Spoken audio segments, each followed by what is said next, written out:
Bora falar sobre os acontecimentos do segundo episódio de Coração de Ferro. E aí, seus geeks, tudo certo? Eu sou o Marcos Veloso, vamos para mais uma análise detalhada de Coração de Ferro, a série da Riri Williams, que é quem vai carregar o manto do Tony Stark, do Homem de Ferro, no futuro do CM. Antes de eu começar a falar sobre isso, quero pedir para vocês se inscreverem no canal, e se você ainda não assistiu o episódio 2 da série da Coração de Ferro, ele já está no Disney Plus. Assiste e depois volta pra cá porque tem spoiler aqui.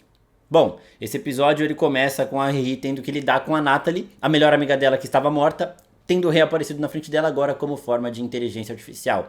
Eu acho que há alguns meios da Natalie recuperar até o corpo dela e meio que voltar, mas não seria... É um negócio meio estranho, né? Mas eu acho que isso pode acontecer no CM porque o Visão ganhou um corpo físico pra ele.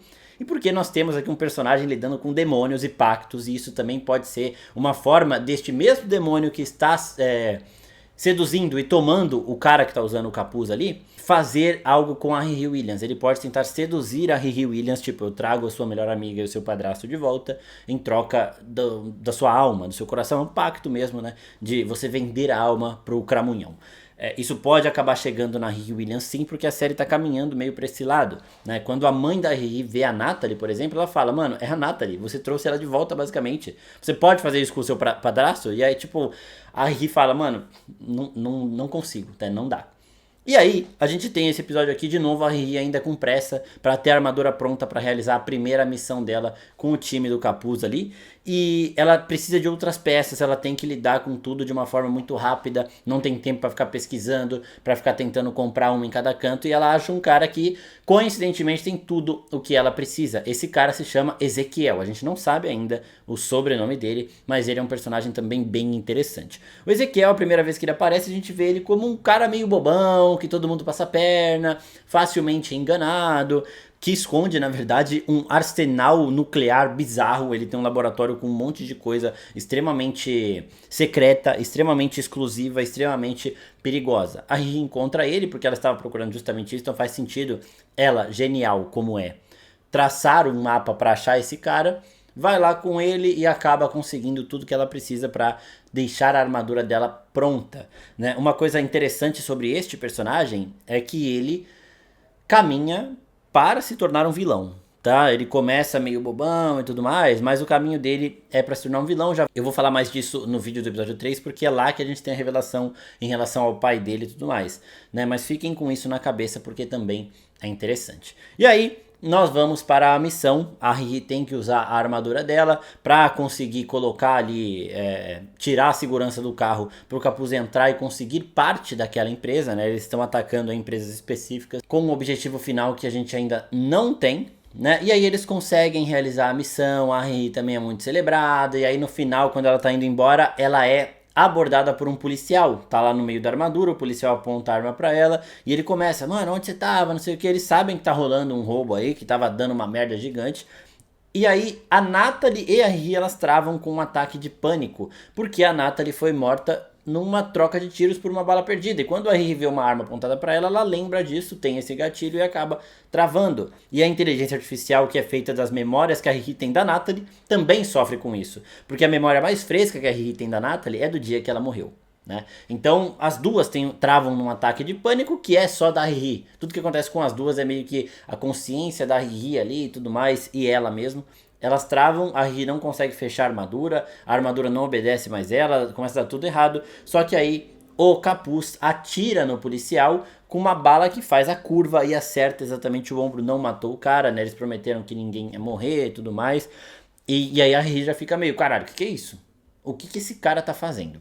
E agora vamos falar um pouquinho dele. Quem será que deu esses poderes pra ele em troca da alma? É claro que não é um pacto bonzinho, né? A gente vê esse cara extremamente poderoso, com esses poderes místicos, ele fica invisível, ele apareceu dentro do carro, eu não sei se ele se teletransportou pra lá, ou se ele já estava lá, mas ele estava invisível e ele só se revela depois que os alarmes foram desligados, né? Até porque no momento que ele fica invisível no terceiro episódio, mostra que ele não pode sair do lugar, ele ainda tá lá, né? Então eu acho que ele já estava dentro do carro no momento desse episódio aqui. Mas o interessante é que o corpo dele já tá todo preto, ele começa a fazer um monte de tatuagem em cima pra tentar esconder. Essa capa, ela tá corrompendo ele, ela está tirando a vida dele. Então ele fez um pacto sabendo que esse era o preço que ele ia pagar, né? Mas porque ele queria realizar essa missão, fazer ter nas mãos o que era dele de direito, segundo o ponto de vista dele próprio. E aí nós temos aqui 3 entidades capazes disso, 2 que já foram apresentadas e uma que está sendo esperada na Marvel há muito tempo. A primeira é o Dormammu. Nos quadrinhos, este manto, ele vem do Dormammu. Enquanto eu estava assistindo, meu irmão até falou, porra, será que essa é uma versão sombria da capa do Doutor Estranho? Então faz sentido vir sim do Dormammu, até porque o Dormammu mexe com aquela dimensão sombria, né, a Dark Dimension. E a gente viu o que a Dark Dimension faz em seus usuários, naqueles que tomam a força da dimensão sombria, que é o que acontece com o Capuz nos quadrinhos. A gente lembra do Caecilius, que é o vilão de Doutor Estranho 1, que ele estava sendo corrompido pela força da dimensão sombria, ele estava recebendo esse poder, mas isso também estava corrompendo ele, e os olhos dele estavam todos negros, né, e aí começou a sair uns raiozinhos sombrios aqui pelo olho dele e tudo mais. Isso está acontecendo nas costas do Parker Robbins aqui, então pode realmente ser uma energia vinda da dimensão sombria que está corrompendo ele. Essa capa pode vir do Dormammu, só que o Dormammu aqui, ele não foi muito colocado como um demônio, sim como uma entidade sombria, né? Pode ser a mesma coisa, pode não ser. Nós temos outras 2 entidades sombrias, ou agora sim mais demônios mesmo, que podem estar ligados a esse manto. O primeiro é o Tom, que está ligado ao Darkhold, por exemplo, da Wanda. A gente já viu que o contato com o Darkhold estava deixando os dedos da Wanda pretos, né? Então, isso também poderia, o contato com a capa, que tem uma energia de Tom, poderia deixar as costas dele do jeito que elas estão. A gente agora pode perceber que tanto os usuários de força sombria do Dormammu, quanto os usuários de energia sombria das trevas demoníaca do Tom tem essas partes enegrecidas, digamos assim, né? Essas veias escuras que vão tomando cada vez mais o corpo. Então a gente pode presumir que esse é um efeito de pactos com o demônio, com forças demoníacas dentro do universo cinematográfico da Marvel. Coincidência? Acho que não! Essa corrosão, né? Seu corpo ser corroído por tudo isso e acabar sendo tomado por completo. E a gente tem o brabo Mephisto, né? Que está sendo aguardado desde 2020 aí em WandaVision. A gente fala dele sempre, ele nunca aparece. E agora talvez seja o momento. Que essa merda aí, porra. Porque, como eu disse, não combina muito com o Dormammu que a gente viu fazer um pacto desse com um mero humano, né? O Tom até poderia, mas o Tom ele já foi aprisionado pela Wanda, tem toda essa treta quando ela destrói ali o Darkhold, quando ela derruba a montanha de Mundagor. Talvez o Tom esteja tentando voltar e por isso está usando os humanos, e começou pelo Parker Robbins aqui, o Parker é um desses humanos, né? Fez esse pacto com ele, mas é provável, pode ser também que seja o Mephisto, né? Tem algumas pistas de que é o Mephisto e tudo mais, e talvez ele apareça mais pra frente. O que a gente pode ter certeza é que este manto é um manto com poderes de demônio que está corrompendo a cada vez mais a alma deste garoto, algo que ele já sabia quando fez. É um pacto que ele aceitou, né? Ele foi seduzido pela proposta de poder e acabou aceitando, e isso é algo que pode acabar também acontecendo com a própria Riri Williams no final da série de Coração de Ferro.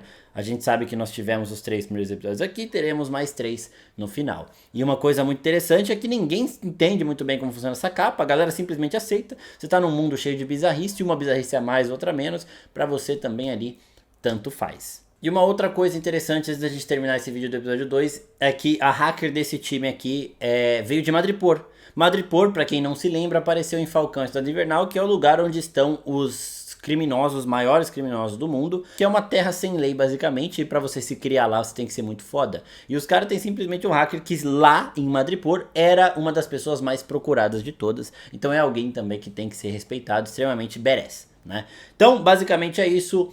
Parker Robbins fez um pacto com o demônio, resta saber qual demônio é. Eu acredito que tá entre ali Tom e Mephisto. Acho que não vai ser o Dormammu não, mas pode ser ele também. Quero saber de vocês quem vocês acham que é que tá dando poderes e corrompendo a alma desse garoto. E quero saber também se vocês acham que este mesmo demônio vai tentar algo com Riri Williams daqui pra frente. Vamos falar mais sobre isso no vídeo do 3º episódio, que também chega ainda essa semana. Então já se inscreve aqui no canal, não esquece de curtir. E até a próxima, pessoal. Tchau, tchau.